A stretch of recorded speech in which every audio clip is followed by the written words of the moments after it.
A los 28 años, me diagnosticaron cáncer en etapa 3. Llamé a mis padres, llorando. Papá dijo, no podemos lidiar con esto ahora. Tu hermano está planeando su boda. Pasé la quimioterapia sola. 2 años después, estoy libre de cáncer. La semana pasada, papá llamó, llorando.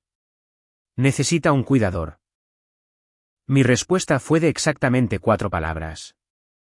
Soy Camille, tengo 30 años, y la semana pasada mi padre me llamó llorando. La primera vez en toda mi vida que lo oía llorar. Hace 2 años, llamé a mis padres entre lágrimas. Acababa de recibir un diagnóstico de cáncer en etapa 3, y mi padre dijo una frase que nunca olvidaré. 6 meses de quimioterapia, 36 viajes al hospital, ni una sola visita de mi familia. Estaban demasiado ocupados planeando la boda de mi hermano. Ahora mi padre me necesita. Y mi respuesta fue de exactamente 4 palabras. Antes de continuar, si te gusta la historia, por favor, tómate un momento para darle a me gusta y suscribirte, pero solo si realmente conectas con ella. Deja un comentario diciéndome desde dónde estás viendo y qué hora es allí. Ahora, déjame llevarte 2 años atrás, al día en que recibí la llamada de mi médico.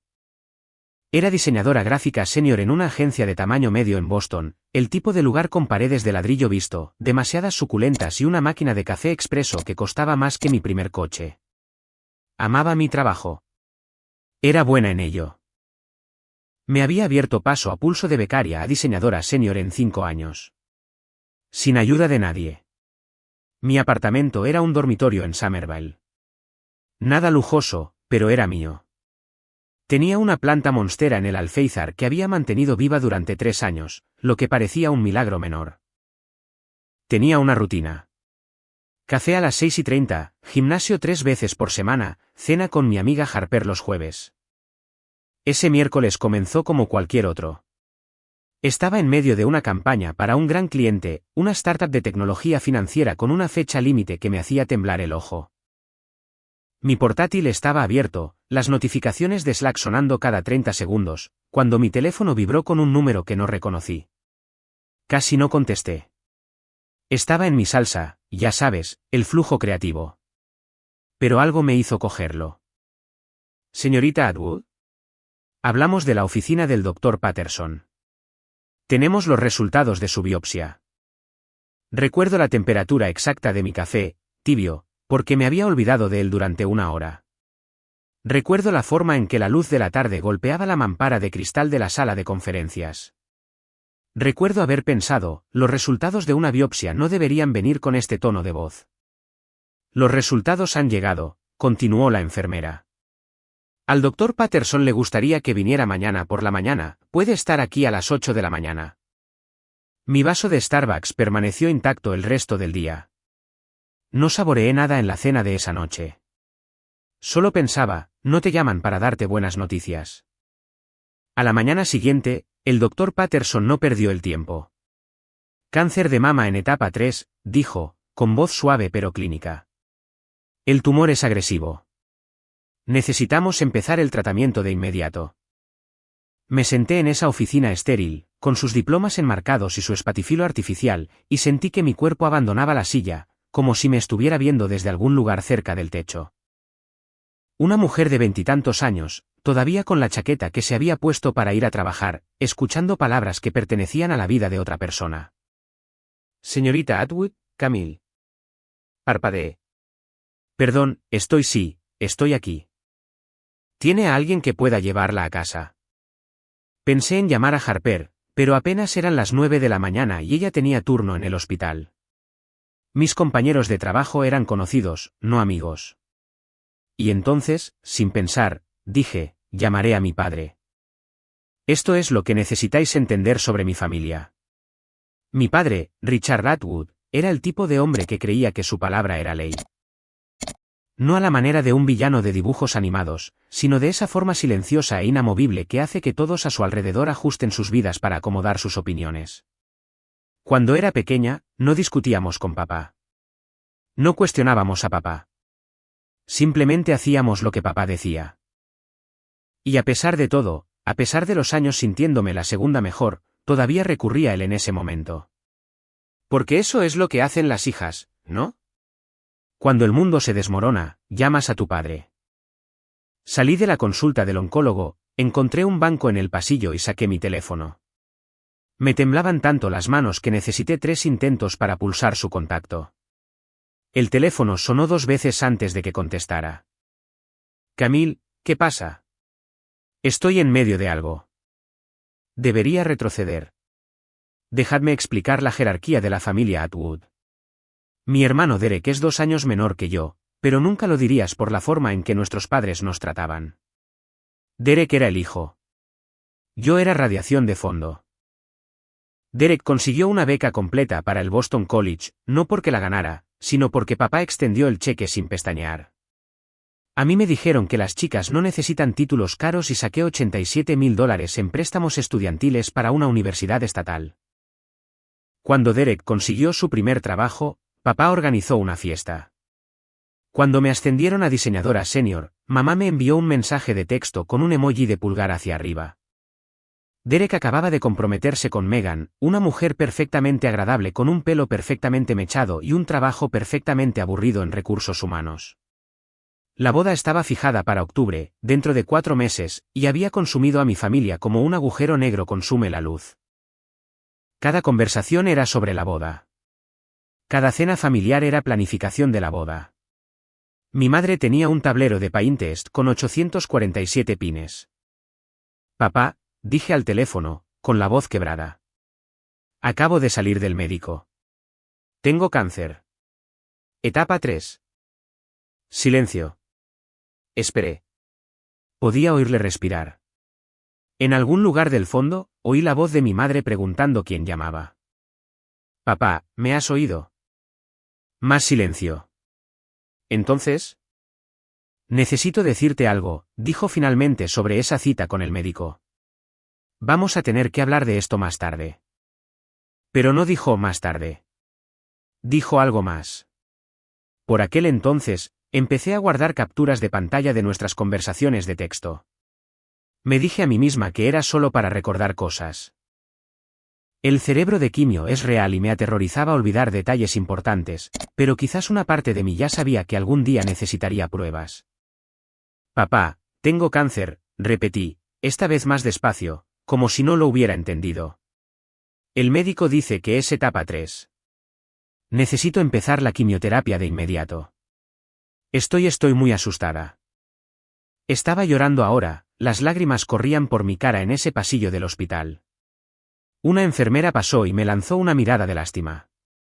Me giré hacia la pared, con el teléfono presionado contra mi oreja, esperando que mi padre dijera las palabras que necesitaba oír. Ven a casa. Lo resolveremos juntos.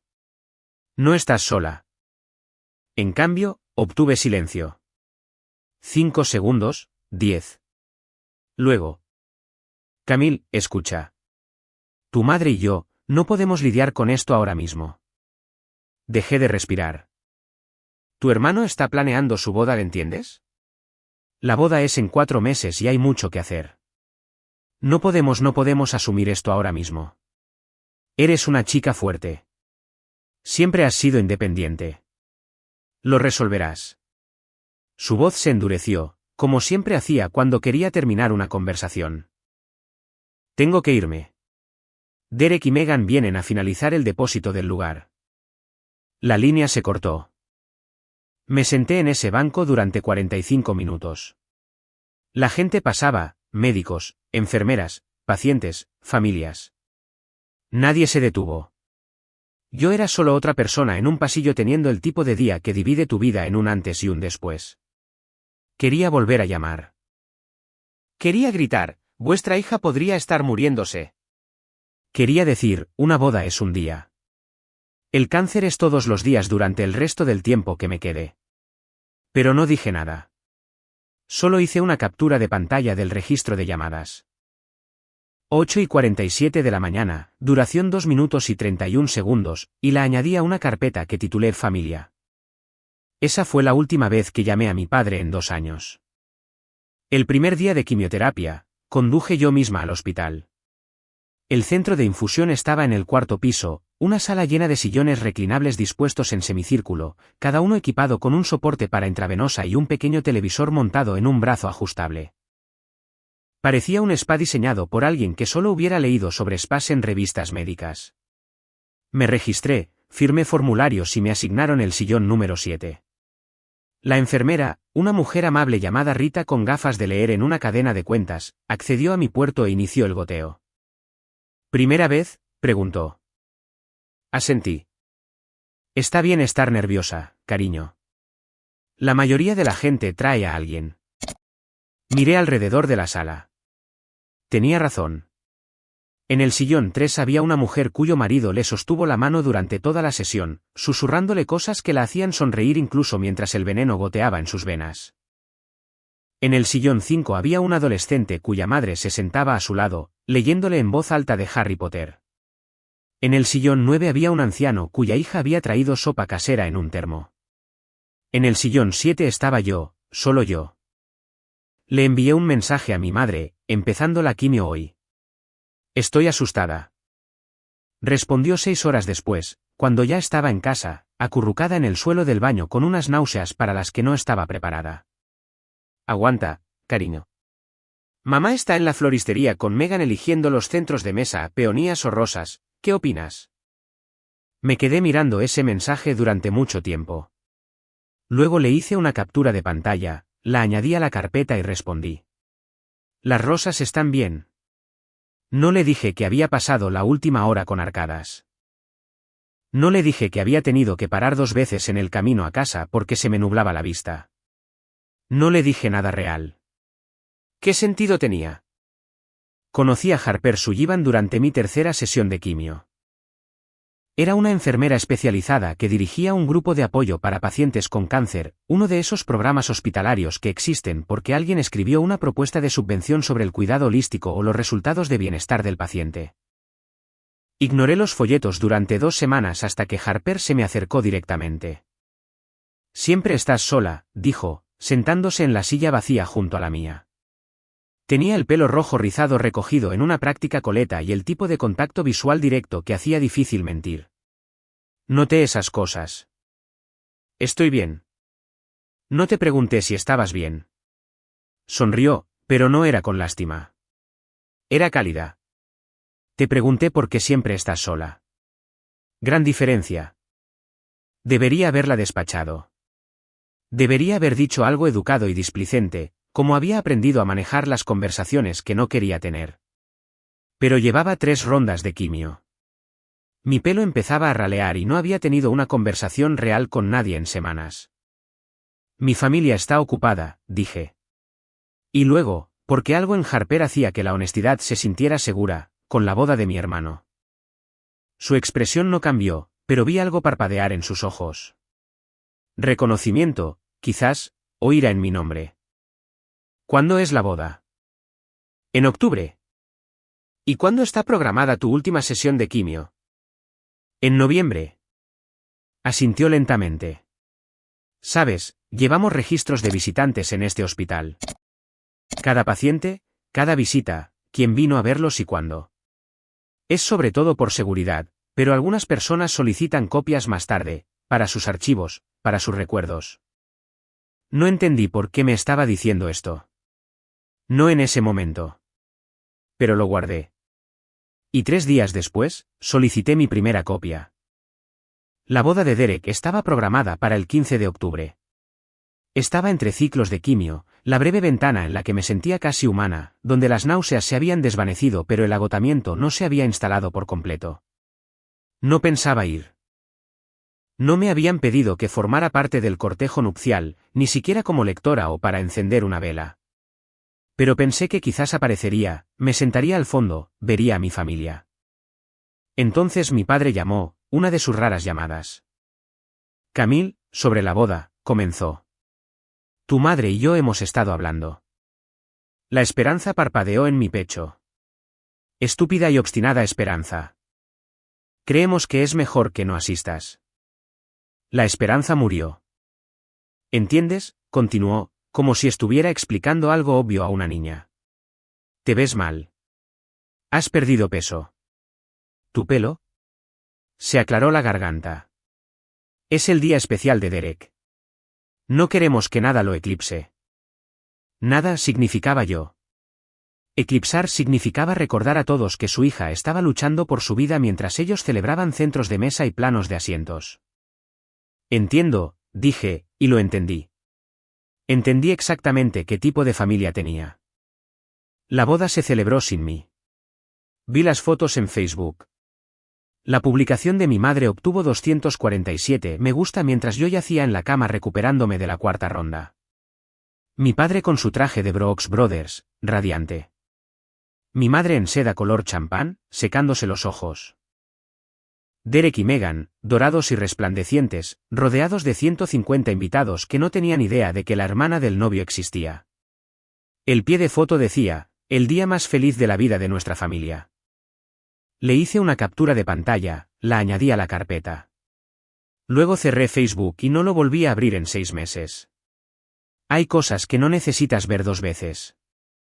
3 semanas después de la boda, comenzaron a llegar las facturas médicas.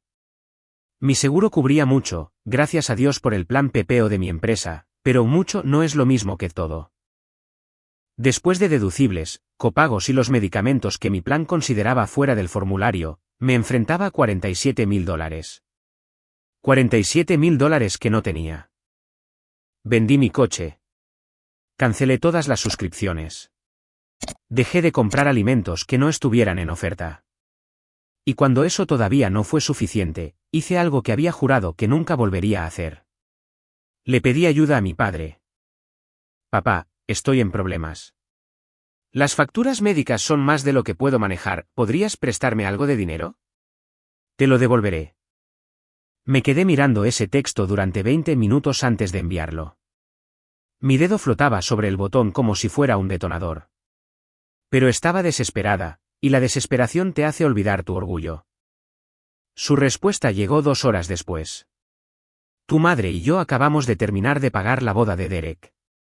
No tenemos extra ahora mismo, ¿has mirado un préstamo personal? Tu crédito debería ser lo suficientemente bueno. Lo leí 3 veces, esperando una continuación.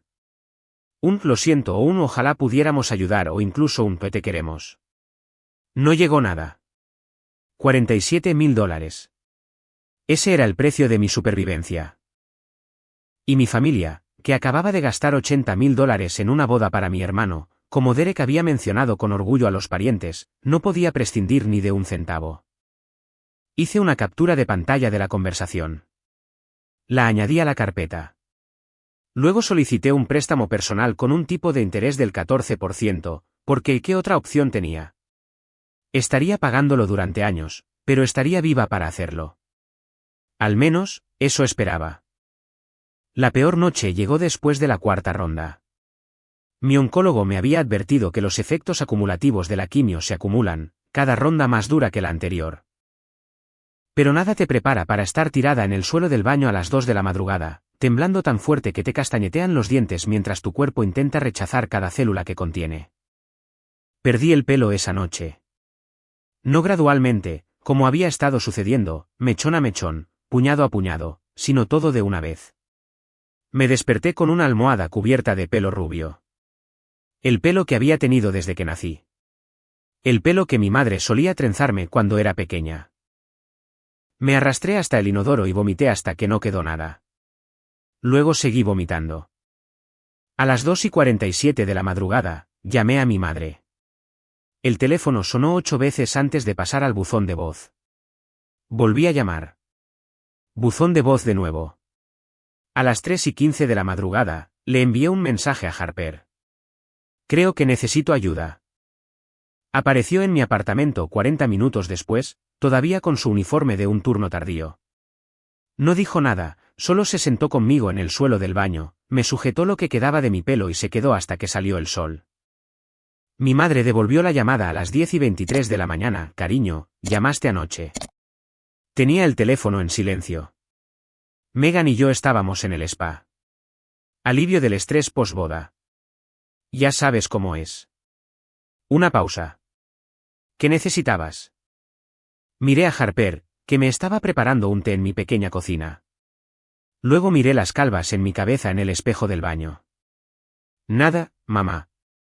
No era nada. Ah, bien. Bueno, llama cuando quieras. Te quiero. Colgó antes de que pudiera responder. Hice una captura de pantalla del registro de llamadas.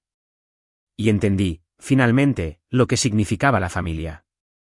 Sé que muchos de los que estáis viendo podríais haber pasado por algo similar, abandonados por las personas que se suponía que debían amaros cuando más los necesitabais. Si estás asintiendo ahora mismo, deja un yo también en los comentarios. No estás solo. Y si te preguntas qué pasó cuando mi padre finalmente me necesitó, sigue viendo, porque lo que viene a continuación, te prometo que no lo verás venir. Pero primero, déjame contarte cómo sobreviví. 2 años después, estaba libre de cáncer. El día que el doctor Patterson me dijo, no hay evidencia de enfermedad. Camille, lo lograste, salí de su consulta y lloré en el garaje del aparcamiento durante 1 hora. No lágrimas de tristeza, ni siquiera de felicidad exactamente. Solo liberación. 2 años conteniendo la respiración y finalmente, podía exhalar. Mucho había cambiado en esos 2 años. Me habían ascendido a directora de arte. Resulta que enfrentarte a tu propia mortalidad te da una claridad que el mundo corporativo respeta. Mi jefe, Víctor Reeves, había mantenido mi puesto abierto durante el tratamiento, me había dejado trabajar a distancia cuando podía, y nunca me hizo sentir como una carga.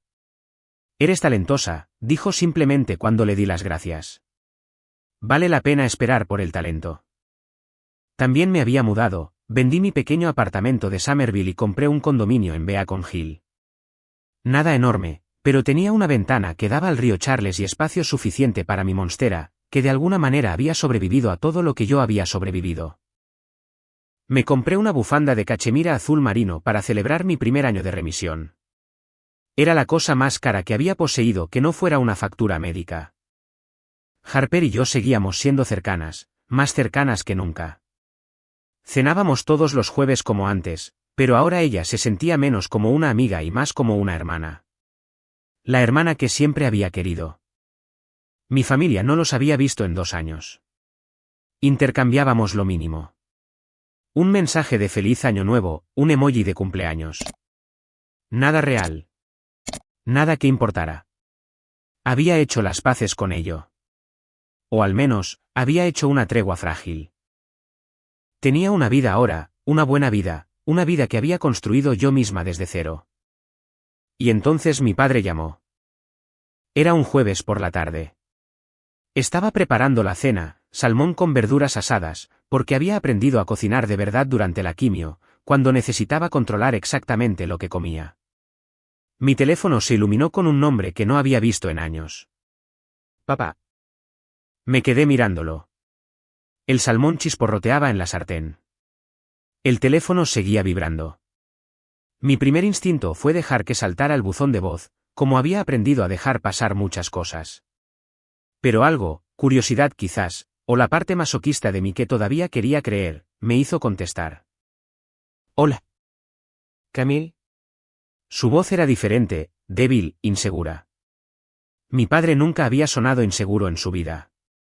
Necesito verte. No, ¿cómo estás?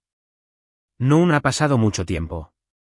No, siento haberte abandonado cuando tenías cáncer. Solo necesito. ¿Qué pasa, papá? Una larga pausa. En el fondo, oí la voz de mi madre, ahogada, preguntando algo que no pude distinguir. Me han diagnosticado algo. Otra pausa. Enfermedad de Parkinson. Etapa temprana, dicen, pero... Se calló. Me quedé en mi cocina, con el teléfono pegado a la oreja, esperando que continuara. El salmón empezaba a quemarse. No me moví. Necesito a mi familia a mi alrededor ahora mismo, dijo finalmente. Hay una cena el domingo en casa. Tu madre, Derek y Megan. Quiero que estés allí. Tenemos que discutir el futuro. ¿El futuro? Como si no hubiera pasado 2 años construyendo un futuro sin él. Vale, me oí decir. Allí estaré. Después de colgar, me di cuenta de algo. En toda esa conversación, la primera conversación real que habíamos tenido en 2 años, nunca me preguntó si estaba bien. Ni siquiera sabía si había sobrevivido. Pasé los 2 días siguientes oscilando entre el pavor y una especie de curiosidad oscura. Enfermedad de Parkinson. Lo busqué, porque eso es lo que hago ahora. Investigo. El Parkinson en etapa temprana no es una sentencia de muerte. Es un declive lento, una pérdida gradual de control, temblores, rigidez, eventualmente dificultad para caminar, hablar, tragar. Requiere cuidados a largo plazo. Requiere paciencia. Requiere a alguien dispuesto a poner su vida en pausa. Y de repente entendí por qué mi padre había llamado. No porque me echara de menos. No porque se arrepintiera de lo que había hecho. Porque necesitaba algo. Y yo era la elección lógica. La hija sin marido. La hija sin hijos. La hija de la que siempre se había esperado que se sacrificara. Llamé a Harper esa noche. ¿Vas a ir?, preguntó, con voz cautelosa. Necesito saber qué quieren. Y necesito que me miren a los ojos cuando me lo pidan. Cam, no voy a dejar que me manipulen. Ya no. Toqué la bufanda de cachemira que colgaba junto a mi puerta, mi recordatorio de todo lo que había sobrevivido. Pero necesito enfrentarme a ellos, ¿tiene sentido? Harper se quedó en silencio por un momento. Luego, ¿sabes esa carpeta que has estado guardando, las capturas de pantalla, los registros de visitas? Sí. Tráela. Por si acaso. Pude oírla elegir sus palabras con cuidado. No para usarla, sino para recordarte la verdad si intentan reescribirla. No había abierto esa carpeta en meses. Pero esa noche, me senté en mi cama y revisé 2 años de pruebas. Los mensajes de texto, los registros de llamadas, los registros de visitantes del hospital con mi nombre en la parte superior y una columna vacía donde deberían haber estado los visitantes. La historia de amor de mi familia contada en documentación. El domingo llegó demasiado rápido. Me vestí con cuidado, no para impresionar, sino para armarme. Pantalones negros, una blusa de seda color crema, la bufanda de cachemira sobre mis hombros. Parecía exitosa. Parecía sana. Parecía alguien que había construido una vida sin ellos. Harper me envió un mensaje antes de irme. Recuerda, no les debes nada. Ni una sola cosa. El trayecto a Newton duró 40 minutos. La casa de mis padres estaba exactamente como la recordaba. Una casa colonial blanca con contraventanas negras, 3 pisos, 5 dormitorios, un césped tan cuidado que parecía artificial.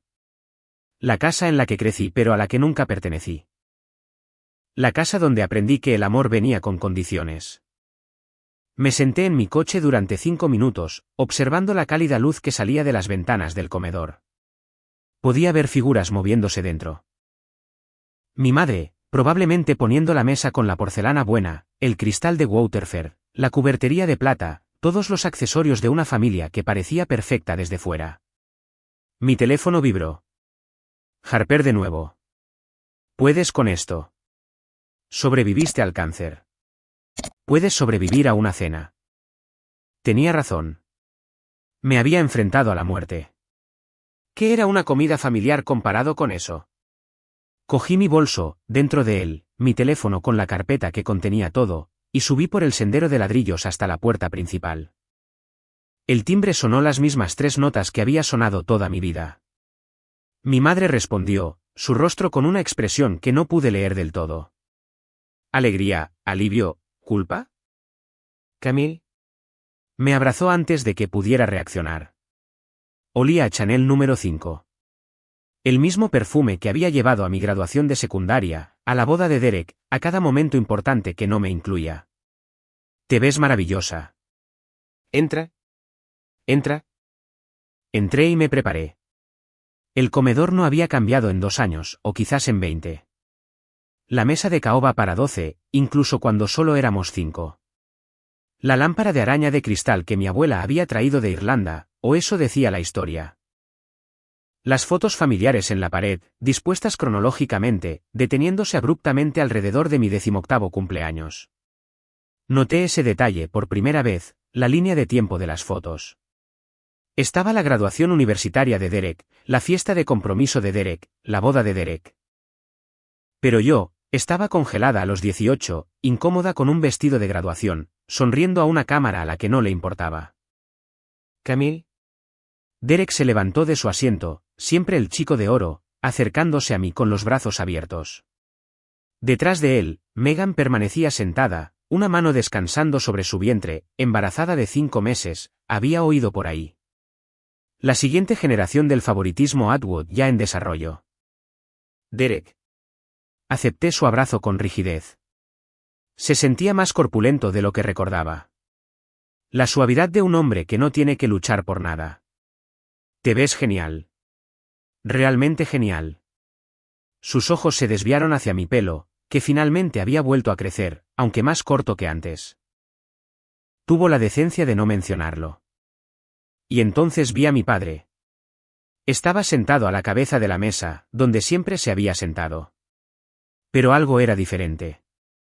Parecía más pequeño, más viejo. Su mano izquierda temblaba ligeramente contra el mantel blanco, un temblor que intentaba ocultar pero no podía.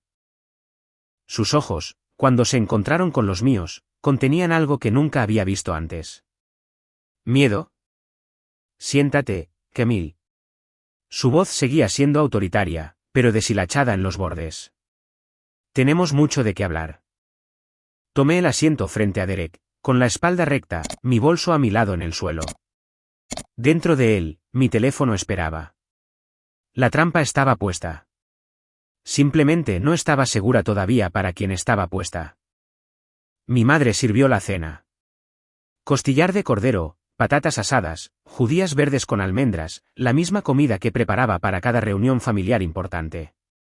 Comimos casi en silencio, el raspado de los cubiertos contra la porcelana llenando el vacío donde debería haber habido conversación.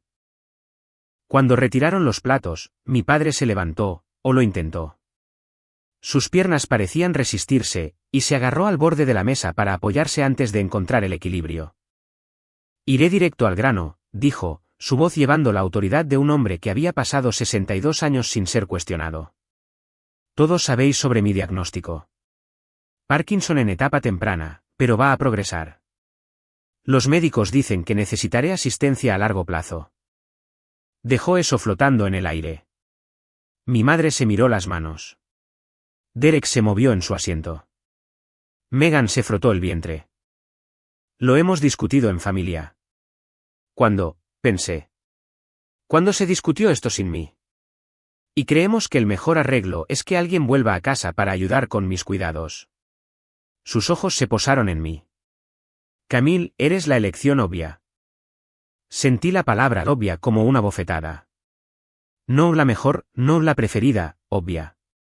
La hija que sobraba, la que no tenía marido, ni hijos, ni nada lo suficientemente importante como para impedirle ser útil. ¿Trabajas desde casa principalmente, no? Continuó. No tienes una familia propia. Ya he preparado tu antigua habitación.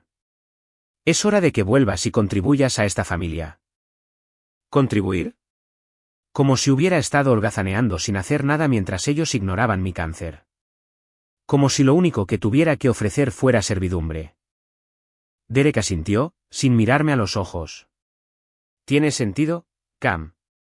Yo tengo al bebé en camino, el trabajo entiendes. Miré a mi padre, su mano temblorosa, su rostro expectante, y sonreí. Tienes una responsabilidad con esta familia, Camille. La voz de mi madre, suave pero insistente. La voz que usaba cuando quería algo pero era demasiado correcta para exigirlo abiertamente. Tu padre te necesita. He estado trabajando semanas de 60 horas, añadió Derek, reclinándose en su silla con la confianza de alguien que nunca ha tenido que justificar su existencia. Y con el bebé en camino, Megan va a necesitar mi apoyo. No puedo estar en 2 lugares a la vez. Noté que dijo que Megan iba a necesitar apoyo.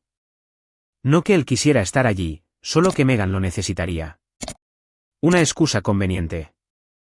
Megan misma permaneció en silencio, sus manos todavía sobre su vientre, pero sus ojos estaban en mí. Había algo allí. No simpatía exactamente, sino reconocimiento, como si estuviera viendo una obra que ya había visto antes y supiera cómo terminaba. Piensen en lo que están pidiendo, dije en voz baja. No estamos pidiendo.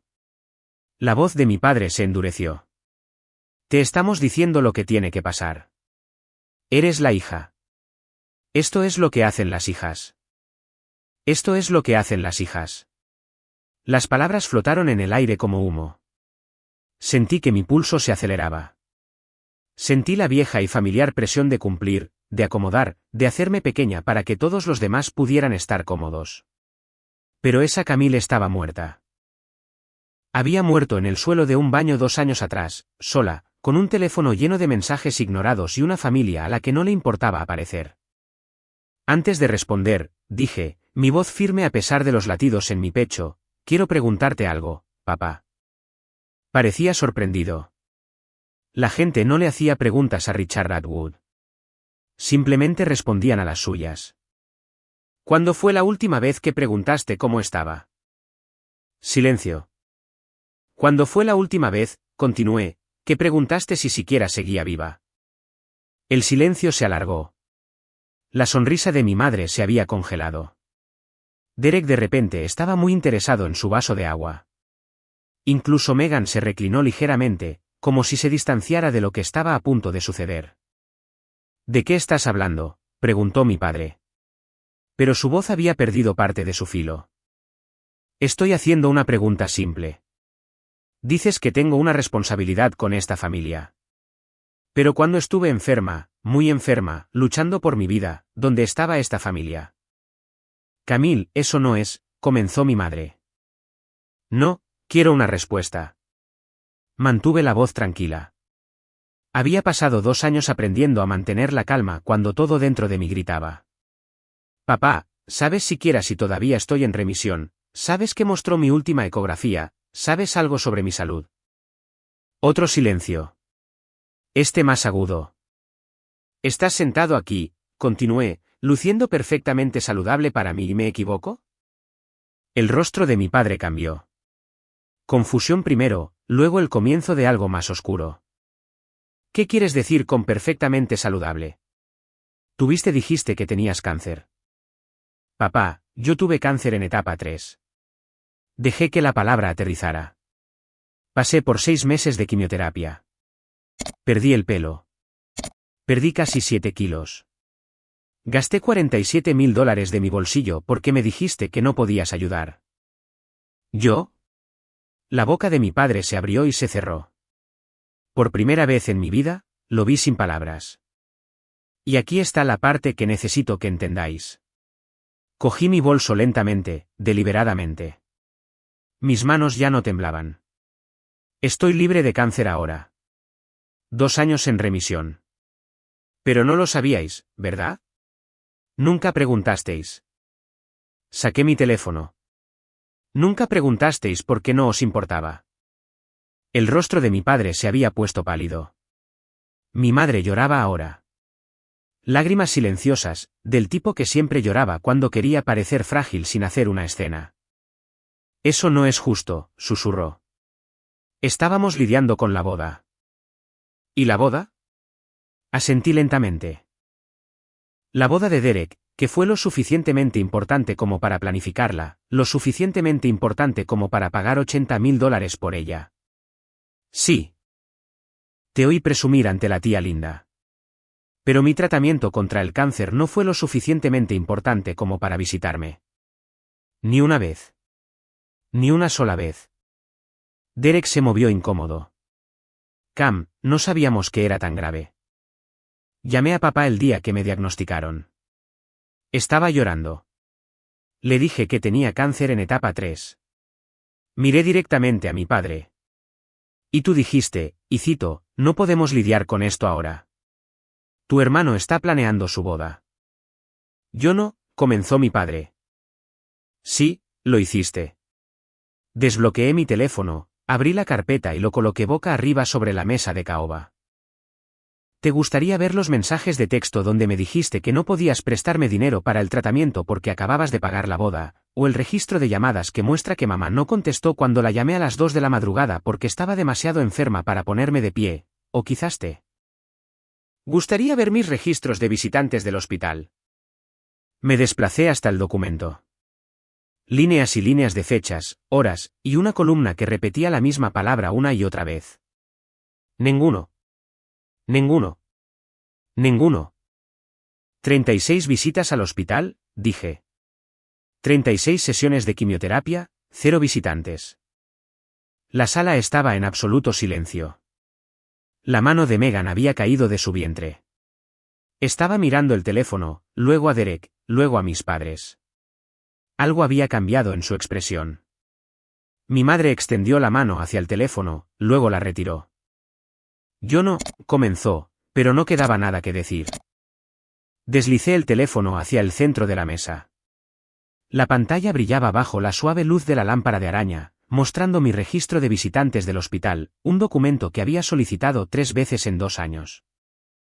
Cada vez con la esperanza de que la siguiente página mostrara un nombre familiar, y cada vez encontrándome con el vacío. Podéis mirar, dije, todos vosotros. No estoy ocultando nada. Mi madre fue la primera en cogerlo.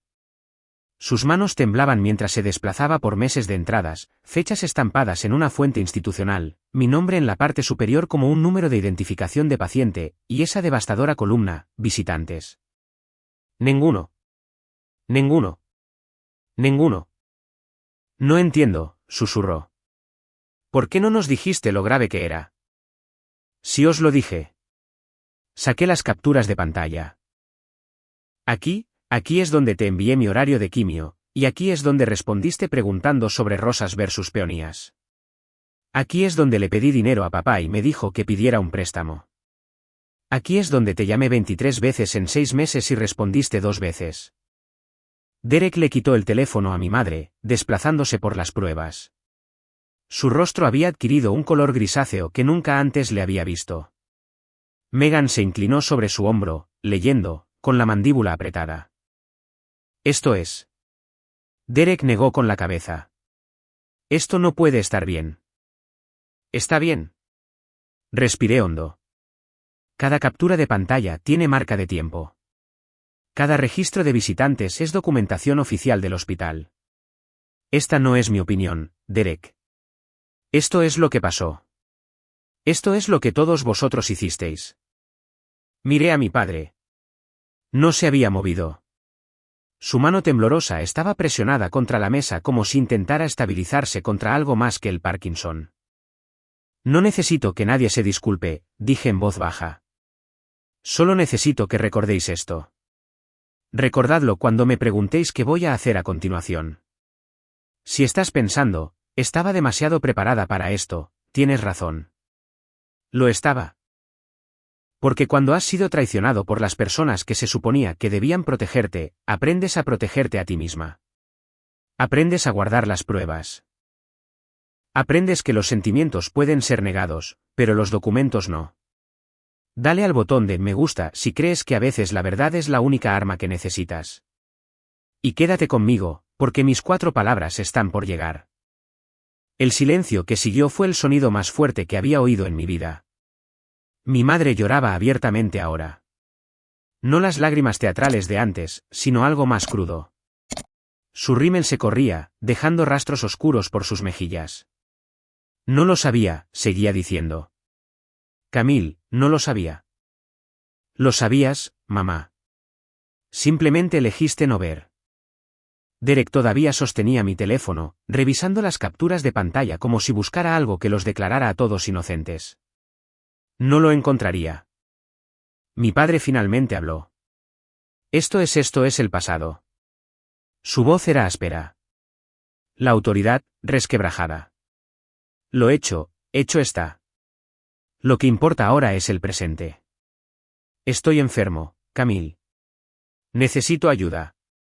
Tenemos que seguir adelante. Casi me río. Casi. ¿Adelante? Repetí. ¿Quieres seguir adelante? Sí. Lo que sea que haya pasado entonces. Agitó su mano temblorosa con desdén, como si mi cáncer fuera un conflicto de agenda menor. Necesitamos centrarnos en lo que está sucediendo ahora. Necesito un cuidador. ¿Eres mi hija? Megan se aclaró la garganta. Fue el primer sonido que hizo en 20 minutos. Richard, dijo, su voz cuidadosamente neutral. ¿Sabías algo de esto, las visitas al hospital, el dinero que pidió? Mi padre no respondió. Él lo sabía. Las palabras vinieron de Derek, en voz baja y horrorizada. Estaba mirando una captura de pantalla, la de cuando mi padre me dijo que pidiera un préstamo. Papá, tú lo sabías. Era complicado. La compostura de mi padre finalmente se rompió. La boda, el momento. Había consideraciones. Consideraciones. Me levanté lentamente, alisándome la blusa. Había consideraciones. Recogí mi teléfono y lo guardé de nuevo en mi bolso. Mi madre extendió la mano hacia la mía. Por favor, Camille, no hagas esto. Somos familia. Y ahí estaba, la palabra mágica. ¿Familia? Familia, dije, dejando que la palabra flotara entre nosotros. Déjame decirte lo que significa familia, mamá. No levanté la voz. No lo necesitaba. Familia significa estar ahí. Familia significa contestar el teléfono a las 2 de la madrugada cuando alguien a quien amas está enfermo y asustado. Familia significa ofrecerse a ayudar con las facturas médicas en lugar de gastar $80,000 en una fiesta. Familia significa, como mínimo, visitar a tu hija en el hospital. Una vez, solo una vez. El rostro de mi madre se descompuso. Derek tuvo la decencia de mirar al suelo. Pasé 6 meses luchando por mi vida, continué. 6 meses de veneno goteando en mis venas. 6 meses de vómitos y pérdida de cabello y terror, ¿y dónde estaba mi familia? Los miré a cada uno por turno. Planeando la distribución de las mesas, probando pasteles de boda, eligiendo flores. Camille, intentó mi padre. No.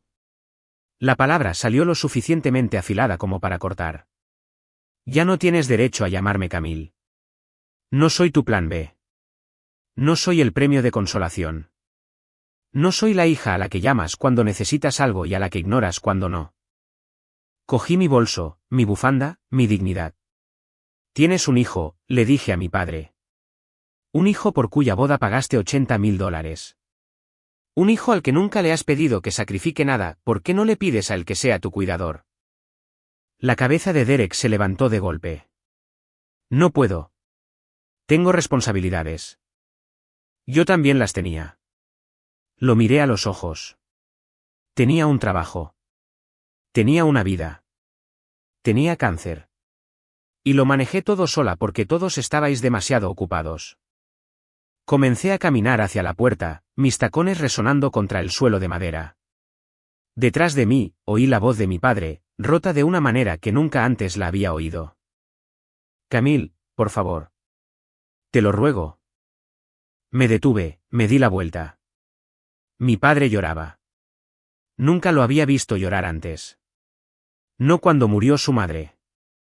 No cuando Derek se rompió la clavícula al caerse de una bicicleta. Ni una sola vez en 30 años.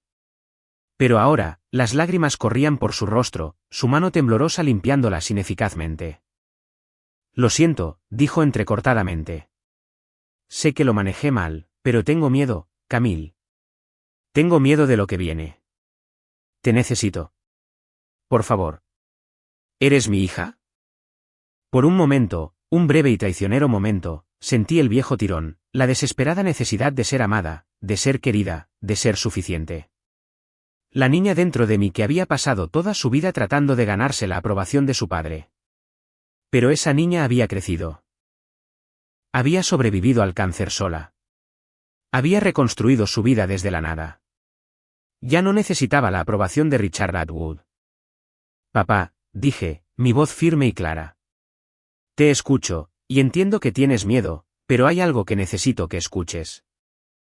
Di un paso más cerca, lo suficientemente cerca como para que pudiera ver mi rostro claramente. Lo suficientemente cerca como para que no hubiera malentendidos. Hace 2 años, te llamé llorando. Te dije que tenía cáncer. Te dije que estaba aterrorizada y ¿sabes lo que me dijiste? No respondió. No era necesario. Dijiste, no podemos lidiar con esto ahora. Dejé que las palabras se asentaran sobre la habitación como nieve. Así que, aquí está mi respuesta, papá. Sonreí. No con amargura, ni con ira, solo en paz. No puedo lidiar con esto ahora. 4 palabras. Las mismas exactas palabras que él me había dicho. Mi madre ahogó un grito. La mandíbula de Derek se descolgó. Mi padre me miró fijamente, las lágrimas aún cayendo mientras el peso total de lo que había dicho lo golpeaba. Me di la vuelta y salí por la puerta. No corrí. Caminé. Pasé junto a las fotos familiares que no me incluían.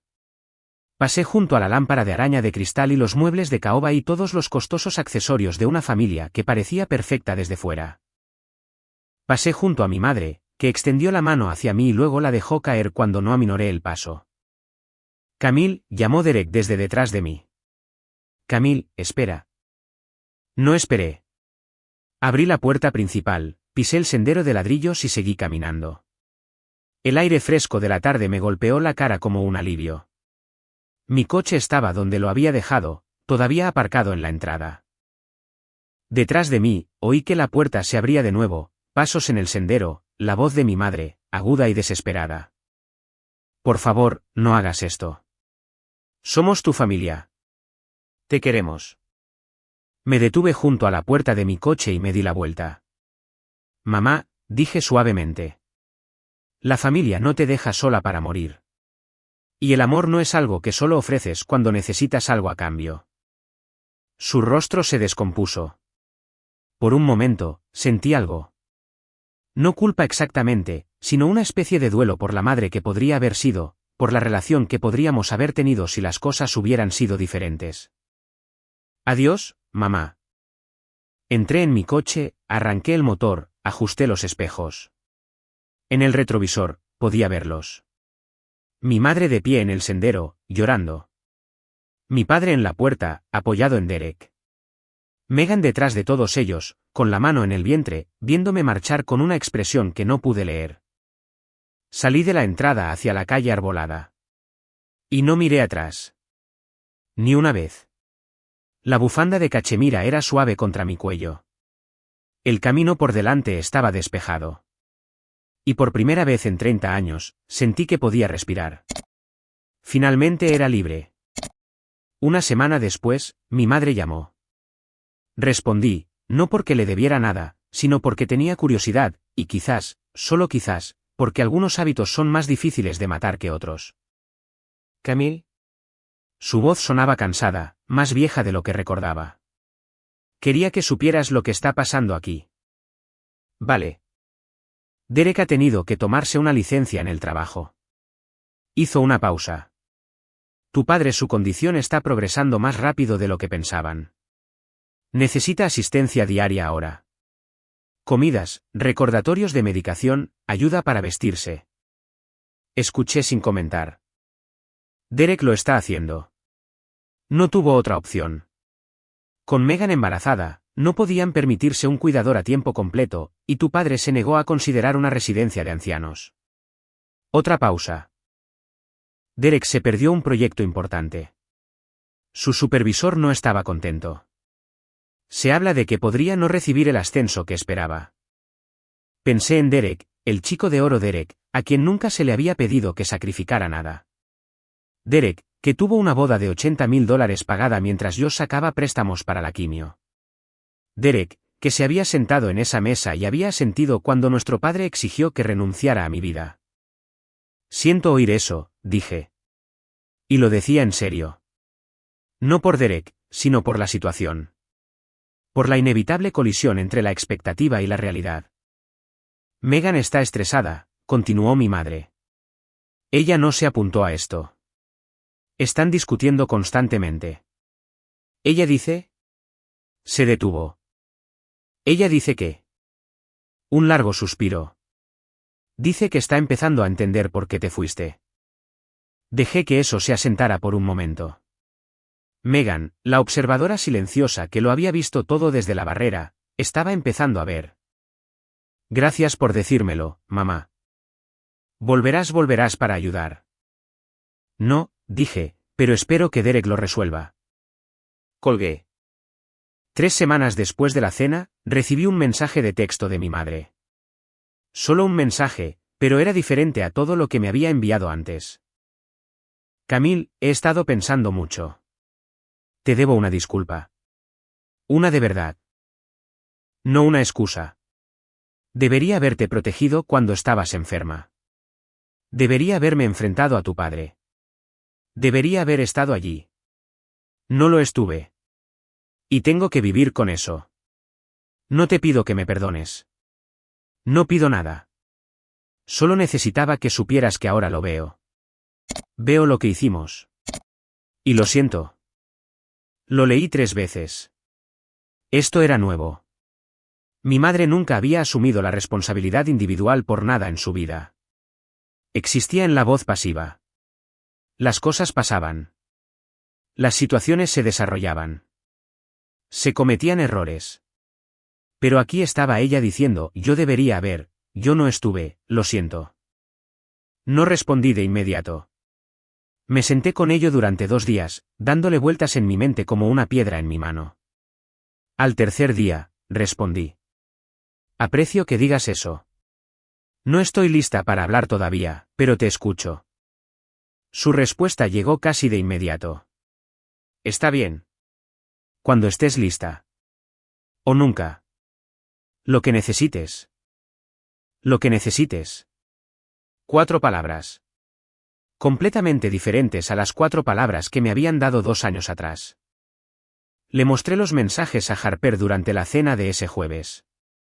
Los leyó con atención, luego me miró. ¿Cómo te sientes? No lo sé, admití. Quizás un poco esperanzada, pero cautelosa. Muy cautelosa. Eso es sano. Extendió la mano sobre la mesa y me apretó la mía. No le debes el perdón, Cam, pero también se te permite aceptar una disculpa. Lo sé. Sonreí. Estoy aprendiendo. La carta llegó 2 semanas después. Estaba escrita a mano, temblorosa, desigual, la caligrafía de un hombre cuyas manos ya no le obedecían. El sobre tenía mi nombre escrito con letras cuidadosas y temblorosas. Camille Atwood. Casi no la abrí. La llevé en mi bolso durante 3 días, sacándola de vez en cuando y volviéndola a guardar hasta que Harper finalmente dijo, simplemente léela. La anticipación es peor que lo que sea que haya dentro. Tenía razón. La abrí un jueves por la tarde, sentada sola en mi apartamento con una copa de vino y mi planta monstera como testigo. Querida Camille. No soy bueno en esto. En disculparme. En admitir cuando me equivoqué. Tu madre dice que es orgullo. Quizás tenga razón. Te fallé. No porque no supiera lo que hacía, sino porque tomé una decisión. La felicidad de tu hermano por encima de tu supervivencia. Y tendré que cargar con eso el resto de mi vida. No te pido que vuelvas. No te pido que me perdones. Sé que no merezco ninguna de las 2 cosas. Solo quería que supieras que ahora lo veo. Veo lo que hice. Veo a la hija que aparté y veo a la mujer en la que se convirtió sin mí. Eres más fuerte de lo que yo nunca fui. Te perdí no por el Parkinson, sino porque no fui el padre que necesitabas. Lo siento. Esas palabras no son suficientes. Pero son todo lo que tengo. Tu padre, si todavía me permites ese título. Richard. La letra se tambaleaba por la página, cada letra una pequeña batalla contra los temblores que eventualmente le quitarían todo. Doblé la carta con cuidado y la puse en mi cajón. No respondí, pero tampoco la tiré. Harper vino al día siguiente. Le mostré la carta, la primera persona a la que se la mostraba, la primera persona en la que confiaba lo suficiente como para verme procesar algo tan complicado. La leyó lentamente, su expresión pensativa. Cuando terminó, la dejó sobre la mesa de café entre nosotras. ¿Cómo te sientes? No lo sé. Encogí los pies debajo de mí en el sofá. Triste, creo. Por él, por lo que está perdiendo. Por lo que podríamos haber tenido. Pero no culpable. Lo pensé. Realmente lo pensé. No, no culpable. Cogí mi copa de vino, la giré en mis manos. Solía sentirme culpable por todo. Por no ser lo suficientemente buena, por no esforzarme lo suficiente, por no ser la hija que él quería. Pero he aprendido algo en los últimos 2 años. ¿Qué es? Que algunas personas nunca te amarán como necesitas, sin importar lo que hagas. Y ese no es tu fracaso. Es el de ellos. No puedes vaciarte tratando de llenar una taza que tiene un agujero en el fondo. Harper sonrió, sus ojos brillantes. Eso es bastante sabio. Lo aprendí por las malas. Tomé un sorbo de vino. No voy a apresurar el perdón. Quizás llegue a él algún día. Quizás no. Pero no voy a forzarlo solo porque él esté enfermo o porque facilitaría las cosas para todos los demás. ¿Y si empeora? Si él. No terminó la frase. Entonces lo enfrentaré cuando suceda. Pero no me prenderé fuego para mantener a otros calientes. Ya no. Miré la carta, todavía sobre la mesa. Ese es mi límite, y se me permite tenerlo. Sí, asintió Harper. Absolutamente se te permite. 6 meses después, seguía libre de cáncer. El doctor Patterson había usado la palabra prosperando en mi último chequeo, lo que parecía demasiado optimista para alguien como yo, alguien que había aprendido a prepararse para el impacto. Pero quizás tenía razón. Quizás estaba prosperando. Me habían ascendido de nuevo. Directora creativa ahora, con una oficina que tenía una ventana con vistas al horizonte de Boston. Mi planta monstera había hecho el viaje conmigo, prosperando con la mejor luz. Había contratado a 2 diseñadores junior y había descubierto que en realidad me encantaba ser mentora, guiarlos a través de los desafíos que yo había enfrentado sola. Estaba saliendo con alguien. Se llamaba James, y era un profesor de historia de secundaria con ojos amables y un terrible sentido del humor. Sabía sobre mi cáncer, sobre mi familia, sobre todas las formas en que me habían roto y reconstruido. No intentó arreglarme. Simplemente apareció, consistentemente, como se supone que deben hacer las personas que te aman. Harper y yo todavía cenábamos todos los jueves. Ella también había empezado a salir con alguien. Una cirujana de su hospital, una mujer llamada Elena, que se reía de todos los malos chistes de Harper. Estábamos construyendo una vida, todos nosotros juntos, la familia que elegimos. Mi madre me enviaba mensajes de texto cada pocas semanas. Mensajes cortos en su mayoría. Pensando en ti. Espero que estés bien. Respondía. A veces, no siempre. No éramos cercanas, y quizás nunca lo seríamos, pero éramos algo, una obra en progreso. El Parkinson de mi padre había progresado. Finalmente había aceptado un cuidador a tiempo parcial, pagado con el fondo de jubilación que había estado acumulando. Derek lo visitaba 2 veces por semana ahora, por deber, supuse, no por amor. Pero quizás eso es todo lo que tienen algunas familias. No los había visto desde esa cena. No estaba segura de si volvería a verlos, y estaba bien con eso. Si estás viendo esto, si has llegado hasta aquí, quiero hablarte directamente. Quizás estás en la posición en la que yo estaba hace 2 años. Quizás estás acostado en una cama de hospital o sentado en una sala de espera o llorando en un hueco de escalera porque las personas que se suponía que debían amarte han dejado muy claro que no eres su prioridad. Quizás te preguntas si es tu culpa. Si fueras diferente, mejor, más fácil, menos necesitado, aparecerían por ti. Pasé 28 años creyendo eso. Y luego tuve cáncer y aprendí la verdad. Algunas personas no aparecerán sin importar lo que hagas. Podrías estar muriéndote, literalmente muriéndote, y aún así encontrarían algo más importante. Eso no es un reflejo de tu valor. Es un reflejo del de ellos. Esto es lo que quiero que sepas. Se te permite establecer límites. Se te permite protegerte. Se te permite decir no a las personas que solo te contactan cuando necesitan algo. Se te permite construir una familia con las personas que realmente te aman, incluso si no comparten tu sangre. El perdón es un proceso, no una actuación. No tienes que perdonar en el plazo de nadie más que el tuyo. Y si nunca perdonas, también es tu derecho. Nadie puede decirte cómo sanar. Esas 4 palabras que le dije a mi padre, no puedo lidiar con esto ahora. No fueron venganza. Fueron un espejo. Le mostré sus propias palabras y le dejé ver cómo se sentían. A veces, eso es lo más poderoso que puedes hacer. Decir la verdad. Y a veces la verdad te libera. Estoy sentada en una cafetería mientras termino esta historia. Mi lugar favorito, el que tiene buenos lácteos y grandes ventanas que dan a la calle. Es un jueves por la tarde.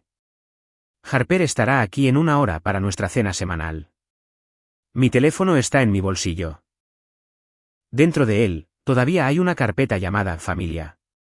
Todas esas capturas de pantalla y registros de visitantes y pruebas del peor momento de mi vida. Ya no la miro mucho, pero la guardo, por si acaso. Afuera, la ciudad se mueve. Gente caminando, coches tocando el claxon, la vida sucediendo. Ahora soy parte de ella. No mirando desde una cama de hospital o escondiéndome en un baño, sino viviendo de verdad. 4 palabras lo cambiaron todo. No porque fueran ingeniosas o crueles o incluso satisfactorias, sino porque eran verdad.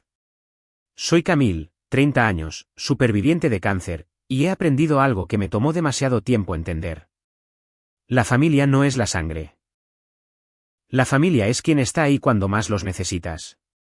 Y a veces, lo más amoroso que puedes hacer por ti misma es alejarte de las personas que nunca te correspondieron. Gracias por escuchar. Cuídate. De verdad, lo digo en serio. Si esta historia resonó contigo, aquí están las lecciones que llevo conmigo todos los días. 1. No le debes a nadie tus sacrificios si no estuvieron allí cuando los necesitabas. 2. Guardar registros no se trata de venganza. Se trata de proteger tu propia verdad cuando otros intentan reescribirla. 3. Los límites no son egoístas, son autorrespeto. Si todavía estás aquí, gracias. Eso significa más de lo que sabes. Dale a suscribir si quieres escuchar más historias como esta. Deja un comentario y dime, ¿alguna vez has tenido que establecer un límite con la familia? ¿Qué pasó? Y si quieres más, consulta la descripción. Hay otra historia esperándote allí.